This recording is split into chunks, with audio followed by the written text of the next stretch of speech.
시작하겠습니다. 조금 전에 그 말씀을 드렸는데요. 섭리를 통한 언약하고도 제가 어쨌든 요절 나올 때마다 그 주제와 연결을 시켰고요. 그 다음에 찬양을 통한 언약을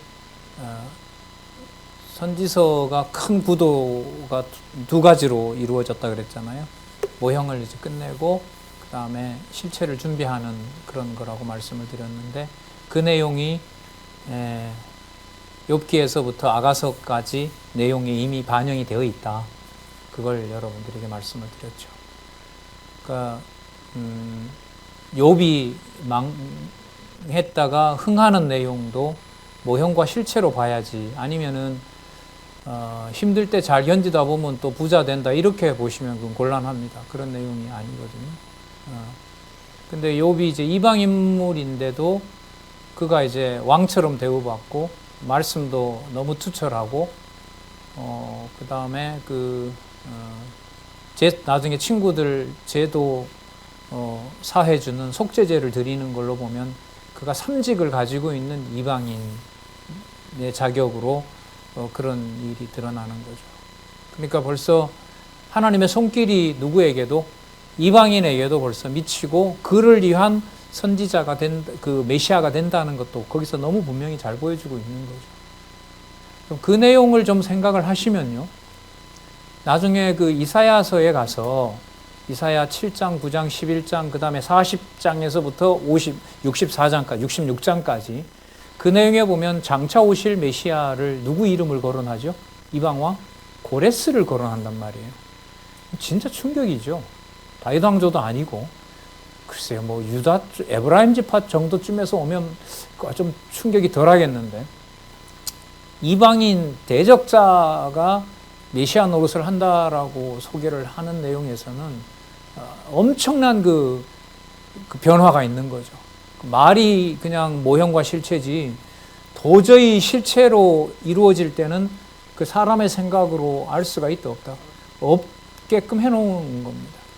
그래서 욥기에 1장에 부유하던 욥이, 순전하고 정직하고 또 부자였던 욥이 자식 재산 다 잃고 견디고, 그 다음에 42장에 가서 훨씬 많은 아름다운 딸도 낳을 수 있게 되고, 그 다음에 4대까지 봤다라고 하는 그런 말씀은 하나님의 언약이 앞으로 실체적으로 이루어질 것이다 라는 내용으로 그 욥기서를 잡으셔야 됩니다.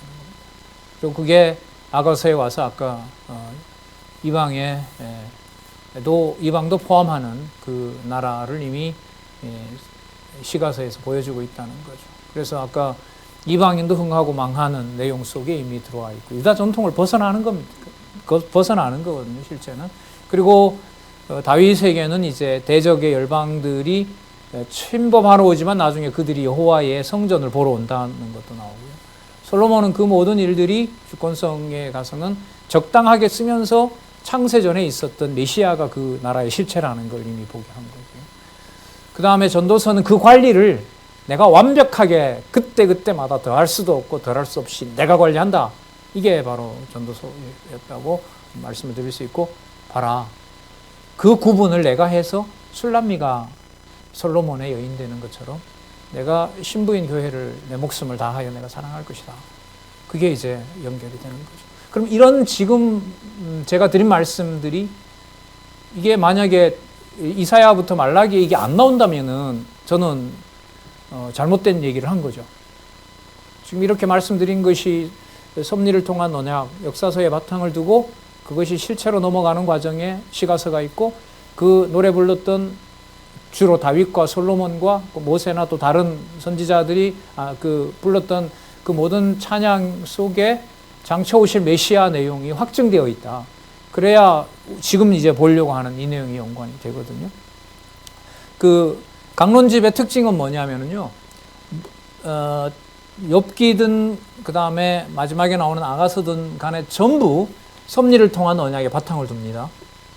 그걸 우리가 아가서까지 나온 그 진도가 온 상태에서 본다는 말은 5대 속성을 가지고 창세기부터 다시 볼 수 있다, 이 말이 되는 거예요. 그러니까 욥기 들어갈 때는 그런 말을 우리가 할 수가 없죠. 왜? 확인을 안 했으니까. 그러나 욥 시편, 잠언전도, 아가서에까지 5가지 속성을 보면서 우리가 2가지, 그 하나님의 속성뿐만 아니라 장차 오실 누구를 준비하는 내용이다, 메시아를 준비하는 내용이다는 것까지 이제 창세기로 들어가서 본다면은 봐야 볼 수 있는 거죠. 그래서 여러분 찬양을 통한 언약에서 창세기부터 에스더서까지가 전부 근거가 되고 있고, 여러분들도 놀라셨는지 모르지만 아가서 1장에서부터 8장까지가 창세 전부터, 창세기부터 그 다음에 어디까지였었죠? 에스더서까지 쫙 거의 장별로 그렇게 연결된다는 것은 진짜 전 충격적이었습니다. 아, 그러면 그렇지. 이게 개인 편지면 안 되지. 예. 자, 개인의 어떤 노래면 안 되지. 이런 생각을 했는데 역시 그랬습니다. 욥기로 시작하는 찬양을 통한 언약 부분을 제가 읽어드릴게요. 3194페이지입니다. 혹시 가지고 계신 분들은 욥기 성경 강론 6권 3194페이지인데 짧게 읽으면서 설명을 드리도록 하겠습니다. 여호와 하나님께서는 천지와 만물을 창조하시고 주관하시는 역사 섭리를 통하여, 이게 창세기에서부터 어디까지? 에스더서까지 나오는 거죠. 자손 땅 통치를 통하여, 또 욥기를 넣으면, 주권성을 넣으면 망하게 했다가 다시 흥하게 하는 걸로. 자, 그러면서 언약을 이루어 나가시는 거죠. 예를 들어 드릴게요. 열흘 길이면 되는 가나안 길을 민수기에 보면 몇 년을요? 40년을 늘려놓는 거죠.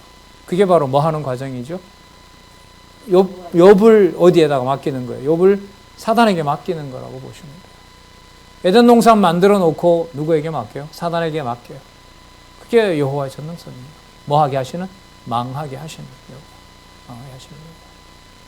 자, 그 다음에 흥하게 하신다는 말은 뭐냐면 언약이 더 분명하게 드러나는 거예요. 자, 그러면 40년 지나고 난 다음에 광야 생활에서 60만 다 죽이는 줄 알았는데 보니까 요단강 건너기, 가나안으로 가는 요단강을 건널 때 보니, 숫자 헤아려 보니 몇천 명 빠지는 그 숫자 거의. 하나님 어쨌든 줄여 나가세요. 보면 처음에 했던 자손보다가 줄여서 어쨌든 큰 의미는 없겠지만요. 거의 동수로 해서 그렇게 자손 언약을 이루고 그 자손들 눈앞에는 언약의 땅인, 바로 약속의 땅인 가나안이 눈앞에 딱 보이는 거죠. 거기서 뭐가 드러나요? 전능성 드러나잖아요. 그죠? 자, 그 다음에 전능성 그 구조가 드러나는 거예요. 말을 좀 그렇게 바꿀게요. 전능성이 드러납니다라는 게 아니라 섭리를 통한 언약의 그 자손 언약 성취 섭리의 과정이 욥기의 구조가 드러납니다. 이렇게. 욥기 구조가 드러납니다. 이렇게 보시면 돼요. 예, 욥기 구조가 드러납니다. 그러니까 뭐 하게 하시고 망하게 하시고 흥하게 하신다는 내용이 거기에 나타난다고 보시면 돼요. 자, 그 다음에 그 다음 또 읽어볼게요. 그리고 만사를 언약대로 이루어 주시는 역사 섭리를 통하여 신실성을 계시하셨다. 이렇게 나오죠. 자, 그러면 역사 섭리를 어떻게 하셨냐 하면 약속하신 대로 이루어 주시는 거잖아요. 그럼 약속해 주시는데 이미 여기에는 뭐가 들어와 있어야 돼요? 전능성이 들어와 있어야 돼요. 그럼 2가지 다를 가지고 설명을 해볼게요. 아까 우리 땅 언약은 얘기를 안 했으니까. 땅 언약 약속하신 대로 어디에 보여주셨어요? 여호수아를 통해 가지고 여호수아 인도해서 가나안 땅 분배까지 했잖아요. 가나안 땅 분배를 하셨어요.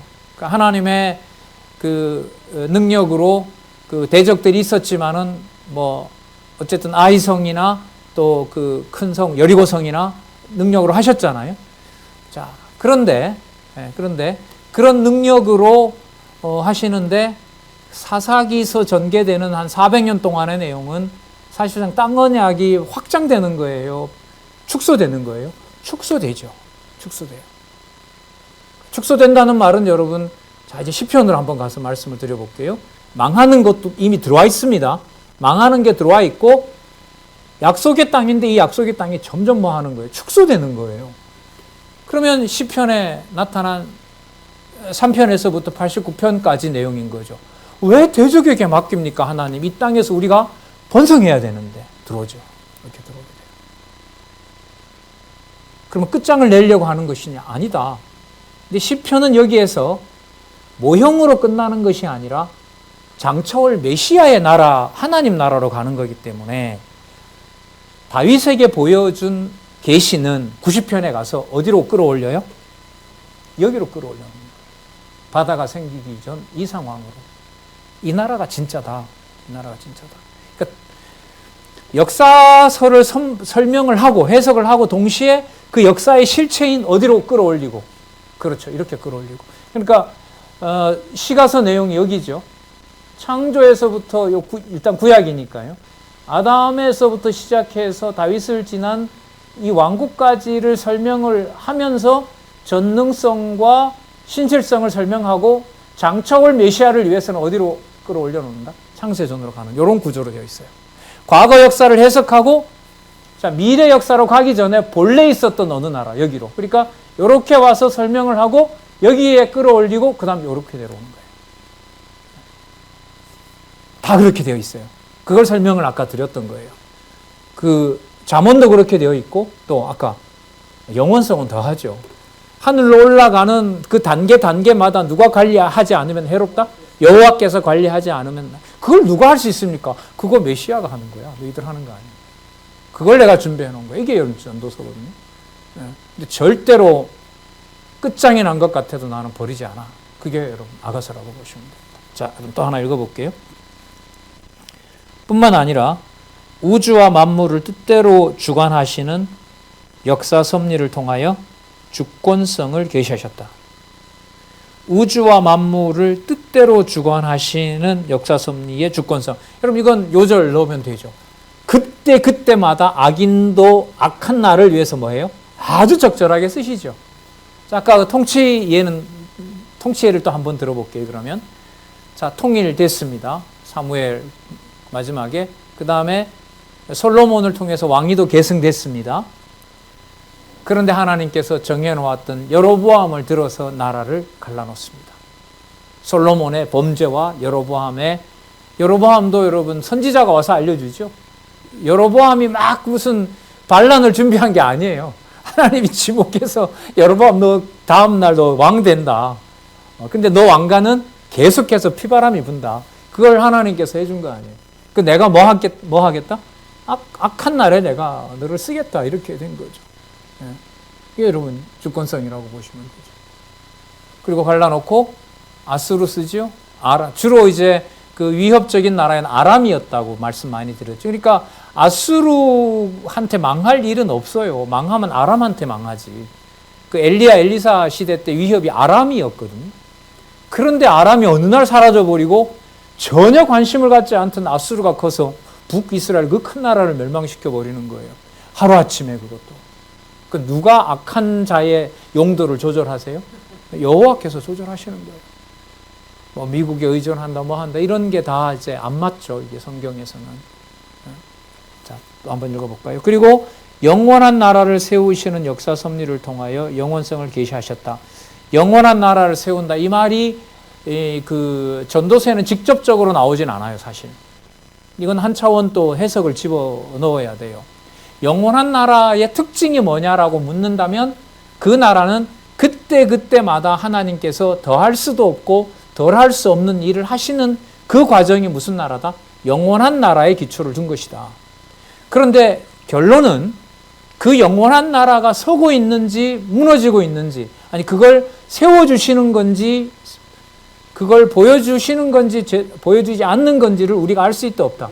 모른다. 그걸 누가 해주셔야 된다? 그래서 여호와께서 선악간 심판하신다. 이 내용이 영원한 나라에 들어가야 돼요.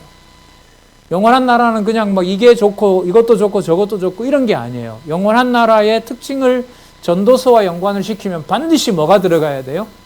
더할 수도 없고 덜할 수 없는 일이나 반드시 뭐 해줘야 분간된다? 심판하셔야 구분이 된다는 거예요. 그러니까 아무리 많은 영원한 나라의 일을 말하고 기록한다 하더라도 하나님께서 심판해 주지 않으면 알 수가 없는 겁니다. 그게 영원한 나라의 특징입니다. 여기서는 이제 단지 영원한 나라를 세우시는 역사 섭리라고 했기 때문에 이런 부분들은 제가 볼 때 설명이 좀 필요한 거예요. 무슨 내용하고 연결을 시켜야 되니까? 전도서의 구조와 연관을 시켜야 되니까. 전도서 구조는 어떻게 되어 있죠? 해 아래 모든 것 무익하다. 성경 공부하는 거 빼고 그것도예요. 누구 주어를 놓으면 더 냉정하게 말씀드리면은요. 여호와께서 사람 주어를 놓게 하면 그런 일을 여호와께서 근데 하세요, 안 하세요? 하시죠.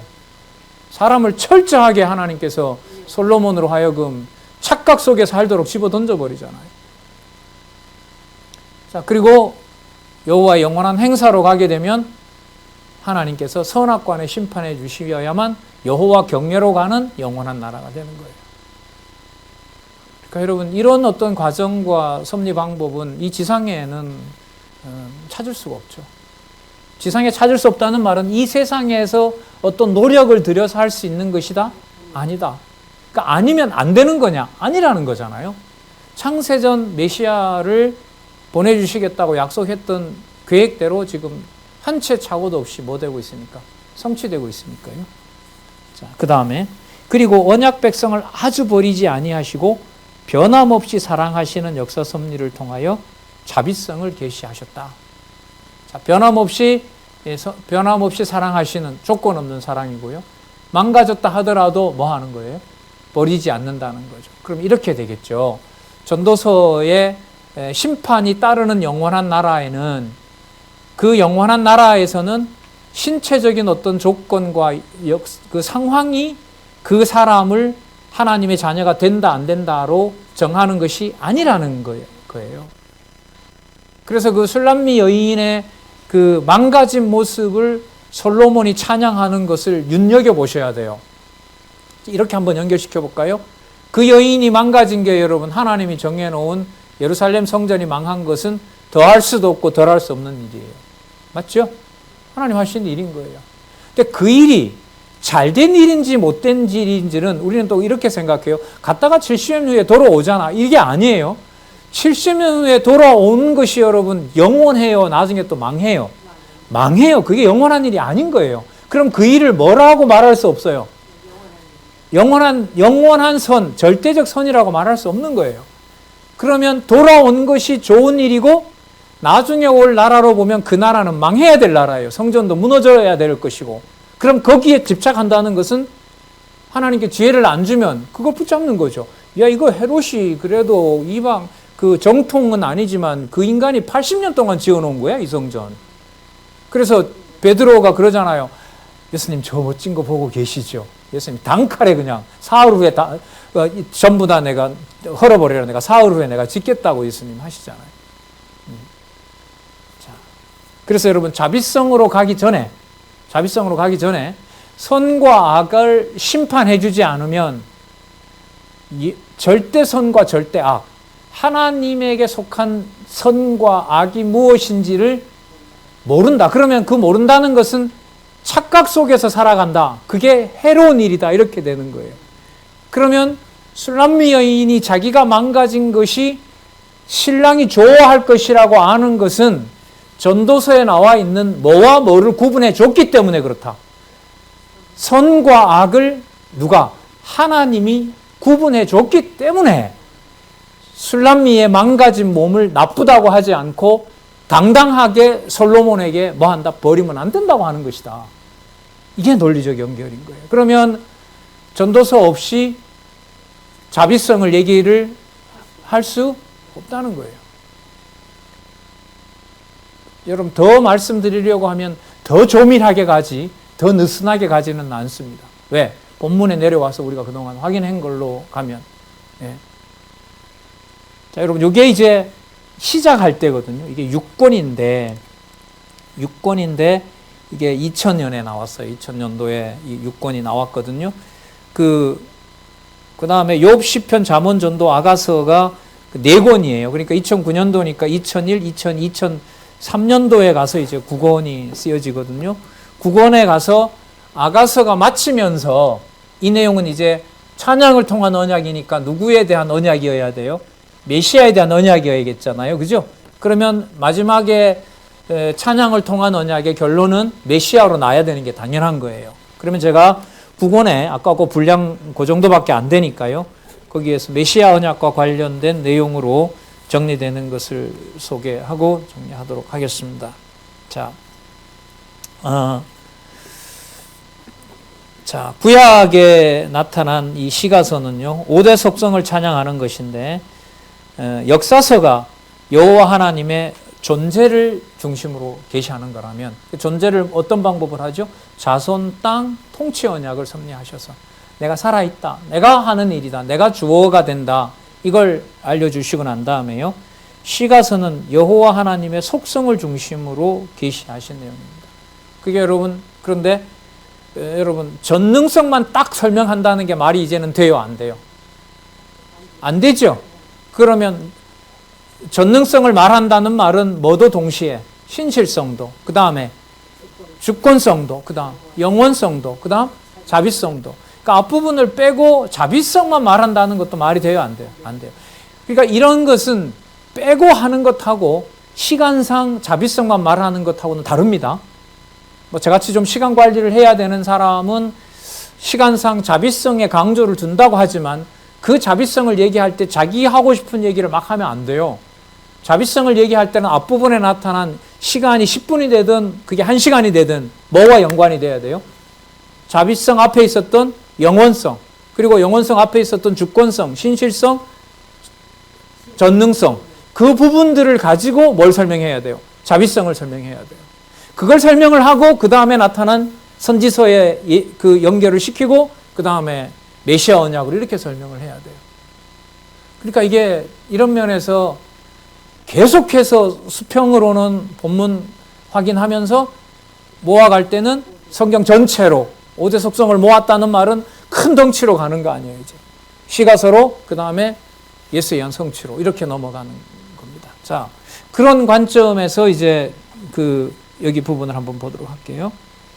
따라서 여호와의 5대 속성을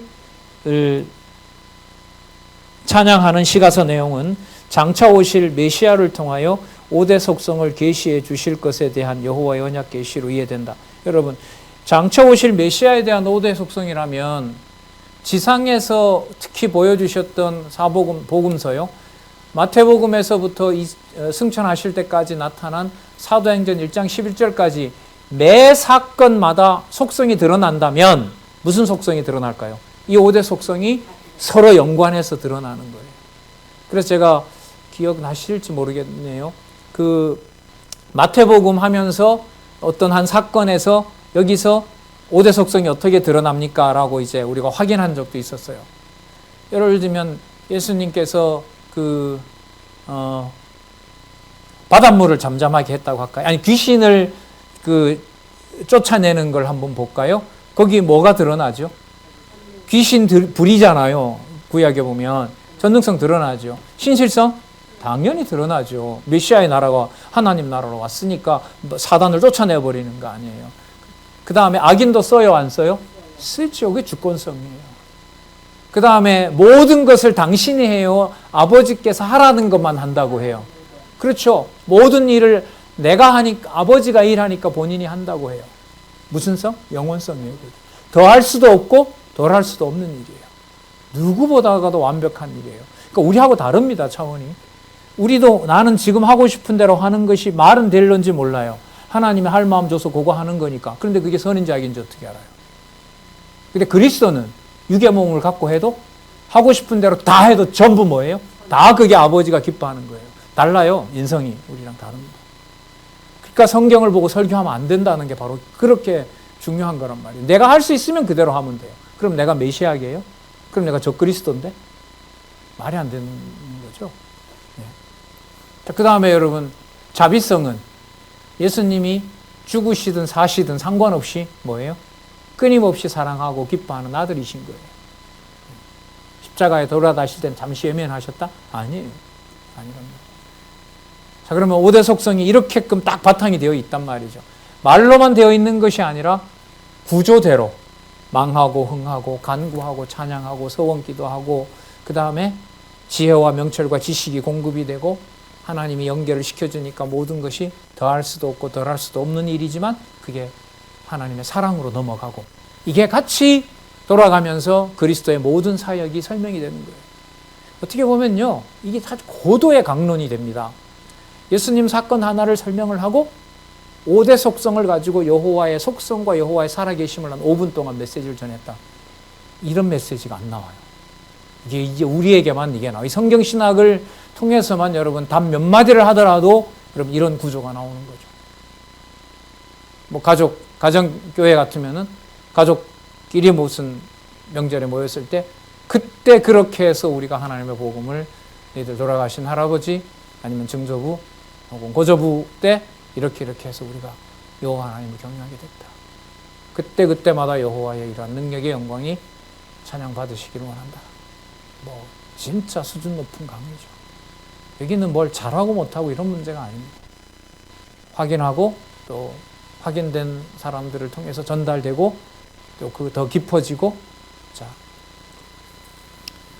읽어볼게요. 좀 더. 장차 오실 메시아를 통하여 5대 속성을 계시해 주신 것에 대한 여호와의 언약 계시로 이해된다. 4628페이지입니다. 혹시 교재 가지고 계시면 9권에 성경 강론 9권에 4628쪽 해보시면 밑에서부터 9번째 줄. 자, 오실 메시아는 만왕의 왕으로 오심으로 주권성을, 왕권을 가지고 계시는 거죠. 뭐까지 부리는? 사단까지 부리는. 그리고 많은 변론을 통해서 한 번도 어긋난 길을 가지 않는. 맞죠? 예수님께서 하나님 나라를 소개할 때 뭐 어떤 말은 물어보기 때문에 대답하신 내용도 있고 일방적으로 막 쏟아낸 것도 있죠. 화 있을진저 사단의 자식이라고 막 몰아가신 것도 있잖아요. 그런 선포하실 때 하나님 나라를 선포하는 것이 뭐와 관련이 돼요? 칼과 창이 아니잖아요. 이제는 뭐와 연관된다 그랬죠? 시편 119편에 나타있는데 이제는 바뀌어요. 칼과 창이 보습부를 만들 거고 무기가 없어요. 하나님 나라는. 근데 희한한 이 사건이 하나 있죠. 누가복음에 보면 예수님께서 구약의 약속을 이루시고자 칼 준비하라 그래요. 칼 준비하라고. 그러니까 제자들이 예수님 2자리면 됩니까? 충분하다 2자루면. 그때 이제 그 말고라고 하는 그 제사장의 종이 와서 예수님 잡으려 하니까 베드로가 칼로 그 말고의 귀를 떨어뜨려 놓잖아요. 자, 그게 뭘 이루려고 하는 거냐? 예수님도 악한 자, 그러니까 깡패처럼 예수님이 함께 하는 자들도 오해를 받게 돼 있어요. 저 인간들도 봐라, 칼 들고 하지 않느냐. 이렇게 오해를 받게 되어 있다고요. 그런 의미에서 그 칼 들고 했다는 걸 얘기하지. 예수님의 제자인 근데 거기 보면 베드로가 칼을 가지고 했다고 어떤 데 보면 접으라고 하지만 바로 또 책망을 하는 내용이 다는 또 아니에요. 그걸 가지고 하나님 나라 세울 때 베드로처럼 칼 들어도 된다 이러시면 안 되는 거예요. 그러시면 안 돼요. 하나님의 나라는 여기서 여호와 만왕의 왕으로 오실 주권자가 세우는 나라는 진리의 검, 성령의 검, 진리의 말씀이 가장 예리한 칼이에요. 그게 세상을 심판하는 거란 말이죠. 그 다음 언약대로 죽으시고 부활하심으로 신실성을. 그리스도께서 이 세상에 오셔서 그 다음에 죽으시는 내용이 나오고 그 다음에 부활하시잖아요. 그 죽으시는 내용도 여러분 다양한 각도예요. 하나만 있어요. 다양하게 나타나죠. 제사직으로. 맞죠? 아버지 아들로 높은 신분으로 대속사역으로 아버지께 가는 걸로 다 다양하게 그렇게 표현이 되어 있는 겁니다. 그 다음에 죄악의 권세를 이기심으로 전능성을, 여기 전능성을 이제 세 번째 소개를 했습니다. 좀 의도를 가지고 했습니다. 여러분 이런 걸 굳이 또 설명을 하려면은요, 이런 거죠. 예수님의 그 행적에 나타난 사건이나 사도행전에서부터 요한계시록에 나타난 사건들의 어떤 주제에 단락마다 나타나는 게 그 시편 순서대로 나타나는 것만은 아니에요. 아셨어요? 그러니까 그 5개까지의 순서대로 나타난다 그러더라 박강사는. 제 말은 그게 아니라 이해할 때는 전능성에서부터 그 순서대로 따라가야 돼요. 그러나 5대 속성이 이해가 되면 어떤 사건에서는 뭐가 먼저 되는지는 그야말로 하나님의 주권인 거예요. 자비성이 앞서면서 나머지가 동시에. 근데 그거 순서 정하는 것도 좀 무서워요. 그런 의미에서 하나예요. 신실성을 얘기하면서 여러분 전능성과 주권성 얘기 안 할 수가 있을까요? 안 할 수가 없는 거예요. 다 연결이 되어 있는 거예요. 그런 면에서. 그러나 순서대로 하고 일단은 순서대로 확인이 되고 그 과정을 거친 다음에 5가지 내용들이 동시에 나타나는 거예요. 그게 제 얘기가 아니라요. 그게 어디에 나타나냐면 서신서에 보면 짧은 본문들이잖아요. 보통 3장, 4장, 고린도전후서야 십몇 장 가고 하지만은 유다서 이런 부분들에 보면 거기에는 여러분 구약도 다 들어가 있지만 속성 내용도 다 들어가 있고 선지서도 바탕에 깔려 있는 거예요. 한 장이지만. 예수님도 그런 말씀 하시잖아요. 이들이 성경에서 영생을 얻는 줄 알고 성경을 상고하거니와 그 성경이 내게 대하여 증거한다고 했을 때 한마디 속에 전체를 다 넣어놓는 거란 말이에요. 그 말은 서로 연관이 꼭 된다. 연관성이 꼭 이루어진다. 자, 그 다음에 부활 승천하심으로 영원성을, 부활 승천하심으로 하늘에 속한 나라를 이루어 주신다는 거예요. 여러분 영원성 나올 때는 전도서 마지막을 꼭 기억하셔야 돼요. 좋고 좋은 나라가 하나님 나라가 아니에요. 하나님께서 완벽하게 선과 악을 정한 대로 심판하시는 나라. 그 나라가 여러분 영원한 나라입니다. 그 다음에 택한 백성들의 죄를 구속하여 구원하심으로 자비성을. 여기 이제 대속주와 관련해서 자비성을 소개한다면은 그러면 그 술람미 여인의 그 모습은 결국은 나중에 장차 그리스도께서 오셔서 세우신 하나님의 교회가 신부인 교회가 뭐 하는 걸까요? 철저하게 유린당하는 거죠.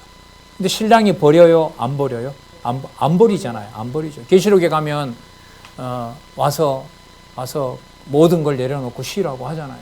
생명수 마시고 생명과를 먹고 영원한 도성에서 잔치를 벌이는 일로 드러나는 겁니다.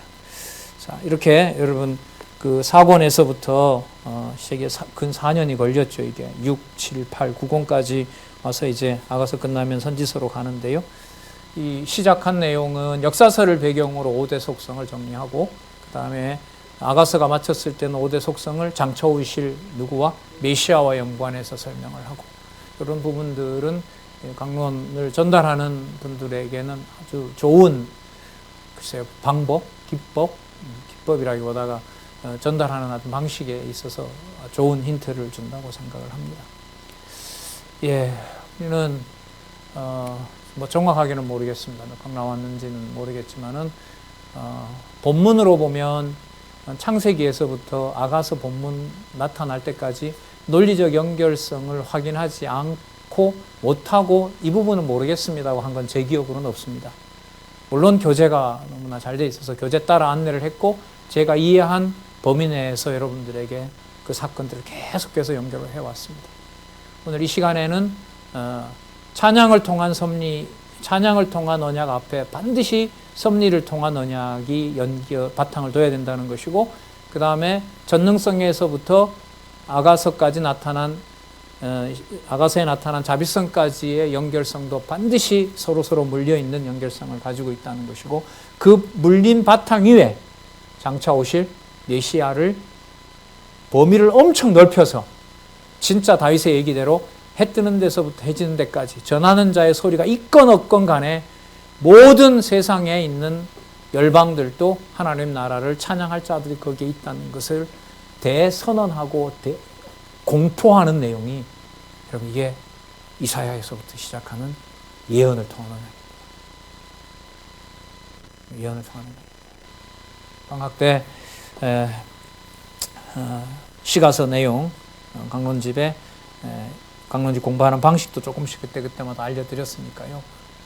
맥을 꼭 연결시키면서 복습하셔서 예언을 통한 언약 부분 시작할 때 머릿속에 창세기부터 아가서까지 머리를 그리면서 큰 그림을 그리면서